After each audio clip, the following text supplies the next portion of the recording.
Welcome back for principle number 3. As you can see, I'm recording this video from school. Principle number 3 is to have vision for yourself and a vision for your life. The key to have vision is to have dream. They say in the song, you have got to have a dream if you want to make a dream come true. And you can fulfill your dream. All the great movers and shakers throughout all of history have been dreamers. They have been with dreams. They have been with vision. All leaders have vision. In my perspective, if there is no dream, there is no energy. Imagine a car. If a car hasn't any fuel, can you drive it? Of course not. The same is true for a human. We need something to make us think about. We need something to wake us up in the morning. Doesn't matter if your dream is small or big. Let me share the story of my own here with you. As I said in principle number 2, I have been living as a refugee in Indonesia more than a decade. I cannot work, I cannot travel, I cannot open a bank account, I cannot drive, I cannot even buy a SIM card in my own name. Imagine how hard it can be. During these 10 years, I have been living to different places. I have lived for 6 months in detention center in Jakarta. Before going to this prison, which is for criminals and drug dealers, I had been living with my friends in another camp, which was also in Jakarta. The day when police came to take us, they promised us to take us to a better place, not to prison, which is for criminals. But unfortunately, they took us to prison. When we got there, we heard the prisoners were shouting. We were 16 people. We were as scared as death. I remember I asked more than 10 times from the police who were accompanying us, why did you bring us to prison? We are not criminals. We are refugees. You may know the rules in prison. When you got in, you are not allowed even to ask for a bottle of water. When they took us for finishing the registration, I saw that more than 40 prisoners were living in a small saloon in the first floor. They were shouting, shaking the prison cells, and they didn't have clothes on. After finishing the registration, the warders took us to the second floor to give us rooms. We were 16 people, but they had 3 rooms available, which each room was for 1 to 2 people, but they put it as 5 people in one room and locked the door on us. My friend was shouting and crying to release us from there, but there was nobody to hear our voice. We were sleeping 2 to 3 shifts.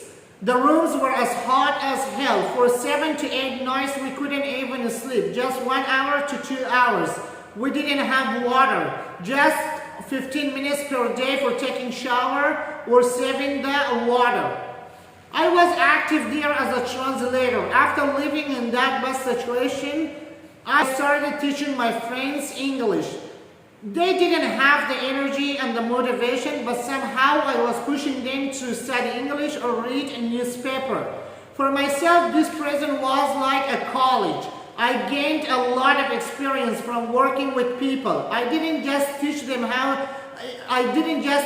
English. I taught how to set goals and how to change their mindset and how to feel happy and how to stay positive. I learned that how people react when most things are messed up around them. I had made a dream for myself in the prison as well, which is helping me to these days. I promised myself to study books from the most successful men and women in the world to understand how they stay positive and how they overcome challenges in their own lives. After 6 months, I have got released from prison. Not only me, but 6 of my friends with me. And the rest of my friends didn't. They became free after 14 months. But unfortunately, some of them became drug addicts and one committed suicide. Today, I'm here to tell you proudly that the promise that I have given to myself in the prison, I fulfilled that dream. I didn't just read 1 or 2 books. I read more than 700 books from the most successful men and women in the world. Not just that, I opened a school for more than 87 refugee children whose human rights have been taken away from. Now, it's about 2 years that these ignored children are coming to school happily and they are studying very hard. They can read and write and they can make communication with outside world. Today, I'm here to tell you from my own experience as a person who slept nights without food on the road under the rain. I'm not telling you from the experience of other people. I'm telling you from the experience of my own. That life without dream is just a waste of time. In the past 10 years, in the past 1 decade, I have experienced with refugee in the worst situation. I have experienced that those who have dream, they are full of energy, they are focused, they are more positive, and they are starting the day happily, and they are coming home happily, and they are less and argue with people around them. Doesn't matter how long your dreams take time to be achieved. The important thing is the consistency of the work that you are doing every day in and day out. In rainy days, in sunny days, in good situation, in bad situation. The most important thing, the little work that you do every day, that is the powerful part. These little works help you to achieve your dream step by step. I am telling you my own experience as a person who is living in a life that most people call it hell. I live in an environment that in 24 hours, 2 young people hanged themselves up.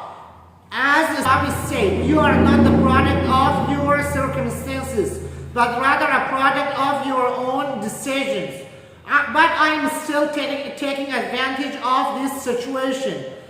And my belief is not about what happened to us. It's about how we react to it.